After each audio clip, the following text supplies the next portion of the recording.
Vamos fazer um jogo. Eu vou te fazer uma pergunta ridiculamente simples e você vai pensar na resposta.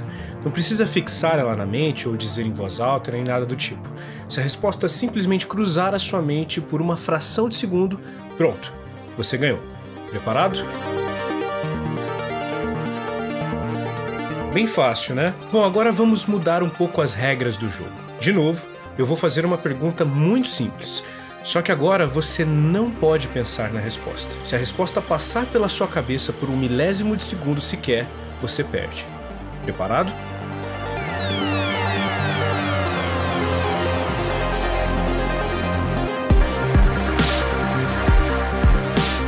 Um dia uma ideia entrou na minha cabeça enquanto eu estava assistindo a série Legion, ou Legião. Caso você não conheça, ela conta a história de um cara chamado David Haller, que é o telepata mais poderoso do mundo e que também sofre de uma grave esquizofrenia. Essas duas condições do personagem se misturam das maneiras mais caóticas possíveis.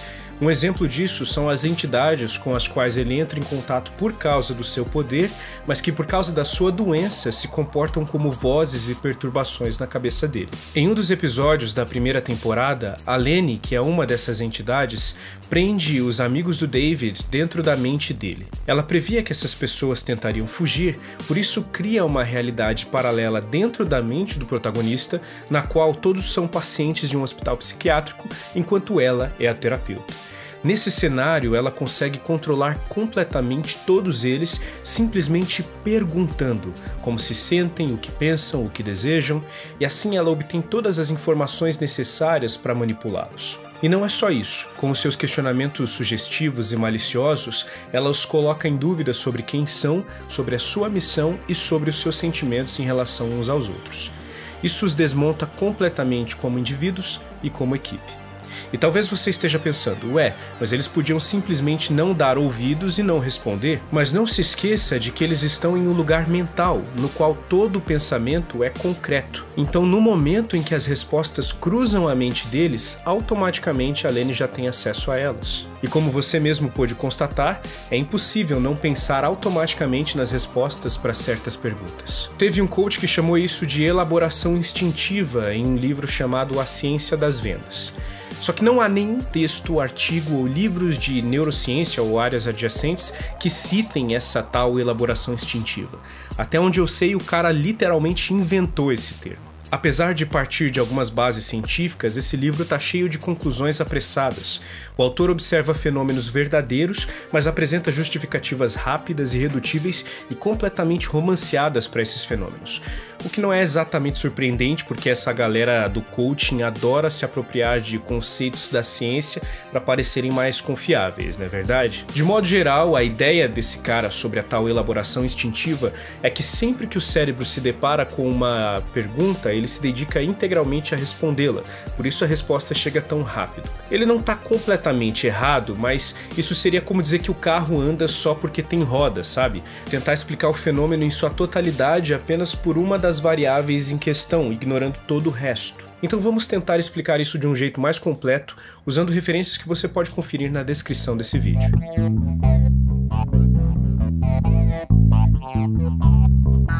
Para responder a essas perguntas que eu fiz no início, você precisou de uma habilidade especial: a memória. Em algum momento da sua vida você aprendeu o que esses símbolos significavam e foi isso que te deu a capacidade de chegar à conclusão que você chegou. Esse processo recebe o nome de codificação, que nada mais é do que transformar os estímulos recebidos em informações que possam ser armazenadas e revisitadas depois.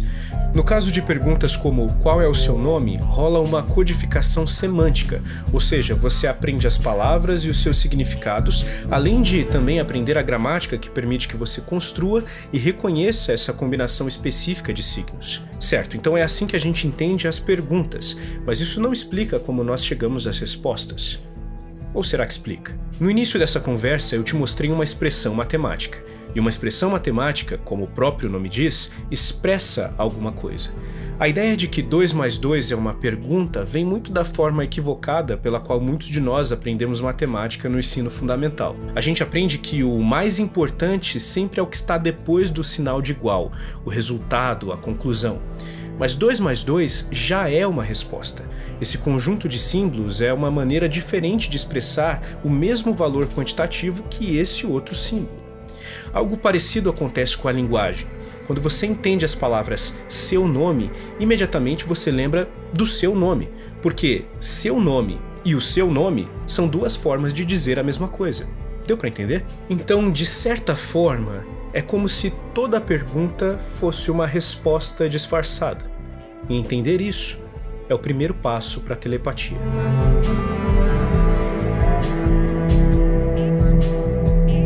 Na ficção, esse é o nome dado ao poder de ouvir e até de manipular pensamentos.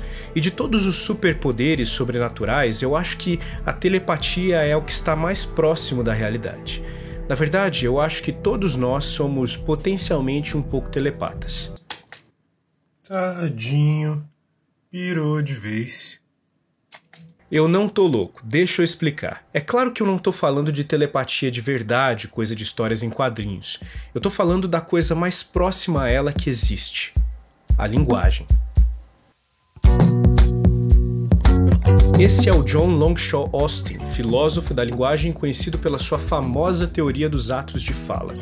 O que o Austin propunha com essa teoria é que existem certos enunciados dentro da comunicação humana que transformam a realidade diretamente.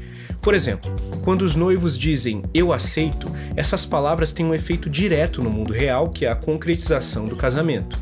Mas esse é um exemplo bem óbvio, existem outros mais interessantes. Se alguém diz "eu não consigo encontrar as minhas chaves", imediatamente as pessoas ao redor começam a procurar as chaves ou, pelo menos, a sugerir lugares em que elas possam estar. Em momento algum foi dito "me ajudem a procurar as minhas chaves", mas mesmo assim o enunciado provoca uma ação nas outras pessoas. A teoria dos atos de fala chama isso de ato perlocucionário, que é descrito como uma fala que afeta pensamentos de outras pessoas e que, consequentemente, podem afetar as suas ações. Mas o que isso tem a ver com telepatia?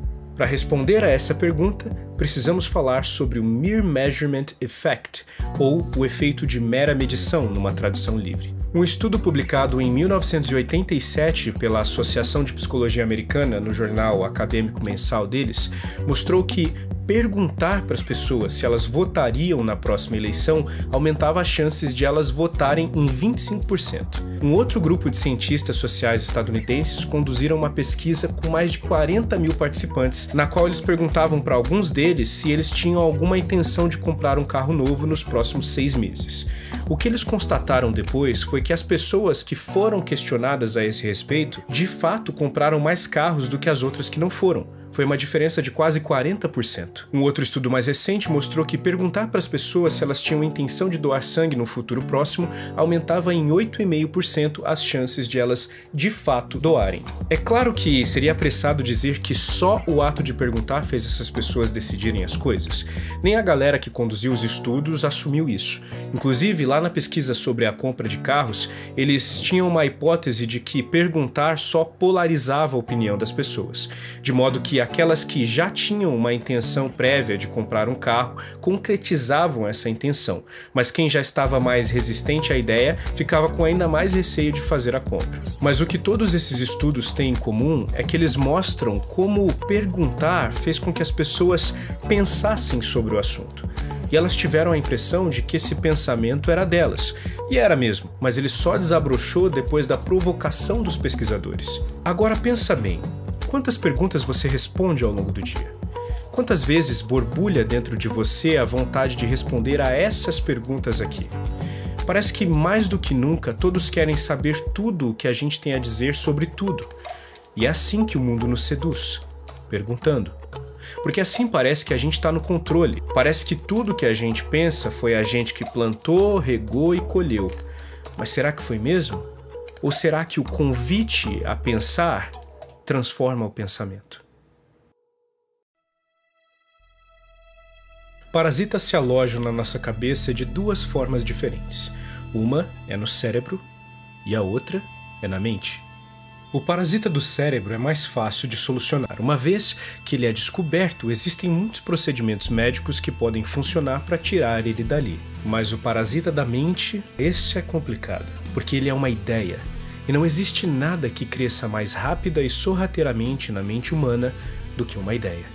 Ela pode entrar lá por meio de um trauma, de uma desilusão, ou como nós vimos, por meio de perguntas, sugestões.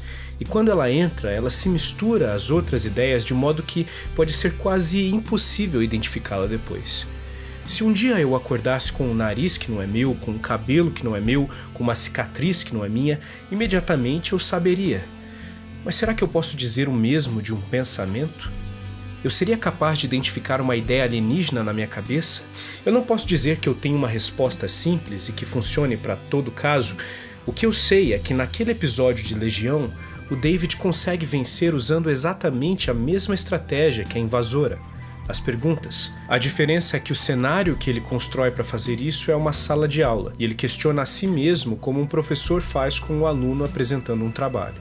Por causa dessa conversa que o David tem consigo, ele percebe coisas ao seu próprio respeito das quais nunca tinha se dado conta. E quando nós conseguimos nos ver com clareza, também conseguimos ver claramente aquilo que não faz parte de nós. Essa é a lição mais importante sobre telepatia: como se proteger dela.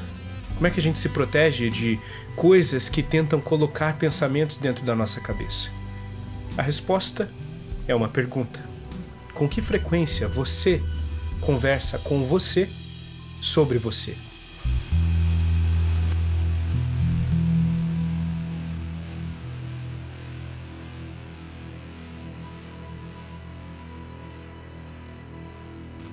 Eu espero que vocês tenham gostado muito desse vídeo e eu queria aproveitar essa oportunidade para agradecer a Promobit, que é a parceira desse canal. E o aplicativo do Promobit tem tudo a ver com esse vídeo, porque uma das minhas coisas favoritas nele é que não tem nada de propaganda ali. Tudo que aparece para você, as ofertas e as promoções, são só o que você literalmente clicou para ver. Eles não tentam colocar coisa na sua cabeça para você comprar o que não precisa. E eu gosto muito dessa honestidade da plataforma. Fora que, como eu sempre digo, o lance de ter uma curadoria humana torna tudo muito mais confiável. Tudo que chega para mim na Promobit eu tenho certeza absoluta que não é fraude. E antes de me despedir, eu queria dar um recado muito importante para vocês. Tem um grupo no Telegram que eu criei, o link tá lá na descrição do canal, e você pode entrar, não se preocupa que não tem nenhuma conversa lá, eu só vou mandar algumas informações a respeito dos vídeos e principalmente notificações quando tiver vídeo novo. Assim, se de repente o YouTube não te avisar, a gente te avisa lá no Telegram. E é claro, não se esqueça de curtir o vídeo, comentar, se inscrever no canal se achar que deve,